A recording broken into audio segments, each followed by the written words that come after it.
জ্যৈষ্ঠ মাসে পাকে আম আর ভাদ্র মাস এলেই পাকে তাল।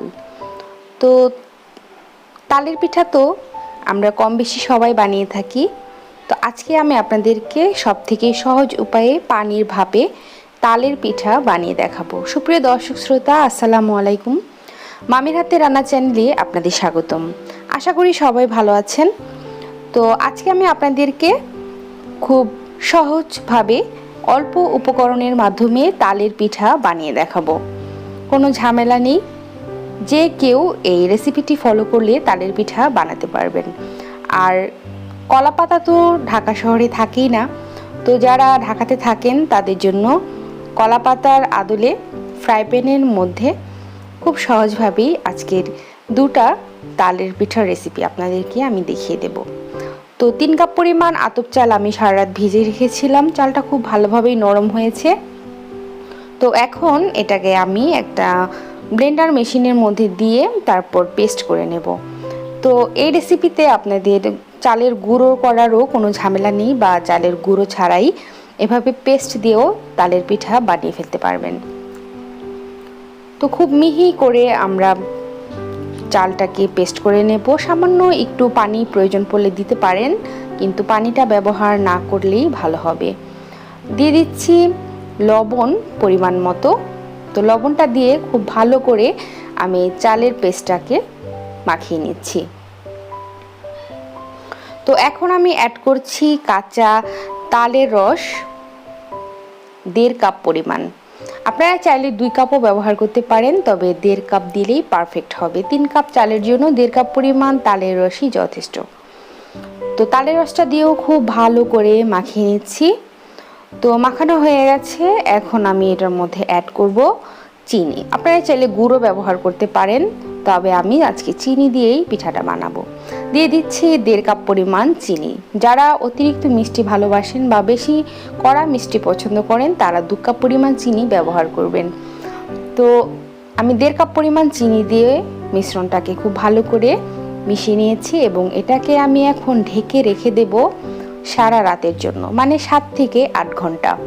তো আমি রাতের বেলা মিশ্রণটা করে রেখেছি। সকালবেলা দেখতে পাচ্ছেন আমার মিশ্রণটা কিন্তু একদম রেডি হয়ে গেছে, মানে একটা ফাঁপা ভাব চলে এসছে, ঠিক যেমন ইস্ট দিয়ে আটা মেখে রাখলে একটা ভেতরে ফ্লপি ভাব চলে আসে, ঠিক ওই টাইপের। তো পিঠা বানানোর জন্য আমাদের পিঠার মণ্ড রেডি হয়ে গেছে। এখন আমি কিছু নারকেল কোড়া নিয়েছি। নারকেল আসলে কোড়াই নেই, ছোট ছোট টুকরো করে কেটে নিয়েছি উপরটা সাজানোর জন্য। আর স্টিলের বাটি নিয়েছি 3টা। বাটির মধ্যে আমি তেল ব্রাশ করে নিচ্ছি।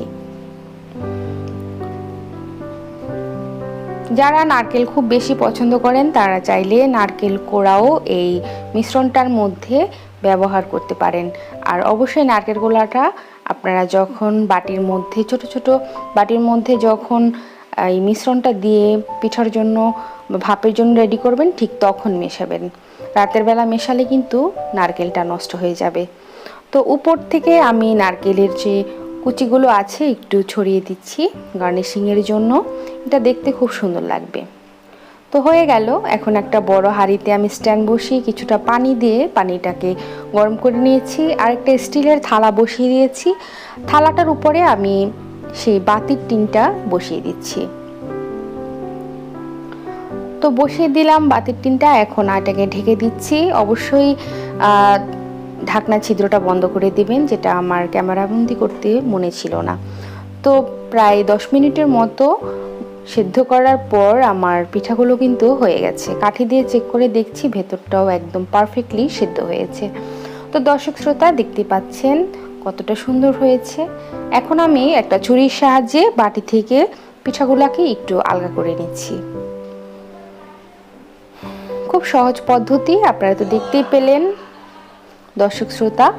তো এখন আমি পিঠাগুলোকে একটা প্লেটের মধ্যে ঢেলে নিচ্ছি। তো দেখতে পাচ্ছেন কতটা সুন্দর হয়েছে, মাশাআল্লাহ। তো আপনারাও এভাবে বাসায় তালের পিঠা তৈরি করে তারপর খাবেন। তো এখন আমি আপনাদেরকে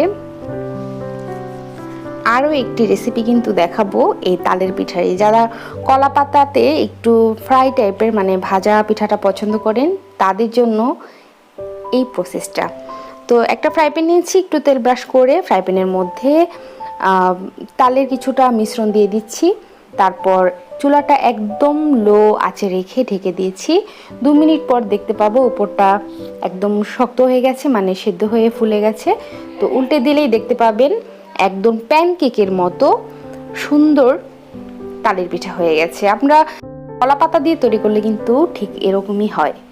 তো দর্শক শ্রোতা, চলুন আপনাদেরকে একটি পিঠা আমি ভেঙে দেখাচ্ছি। মাশাআল্লাহ, ভেতরটা কতটা সুন্দর হয়েছে আপনারা তো দেখতে পাচ্ছেন, একদম তুলতুলে নরম সফট কেক। তো আশা করি আজকের আমার এই ভিডিওটি আপনাদের কাছে ভালো লেগেছে। যদি ভালো লেগে থাকে অবশ্যই আমার চ্যানেলটাকে সাবস্ক্রাইব করবেন, লাইক কমেন্ট শেয়ার করবেন। আর সবাই ভালো থাকবেন, সুস্থ থাকবেন। আজকের মতো এই পর্যন্তই। আল্লাহ হাফেজ।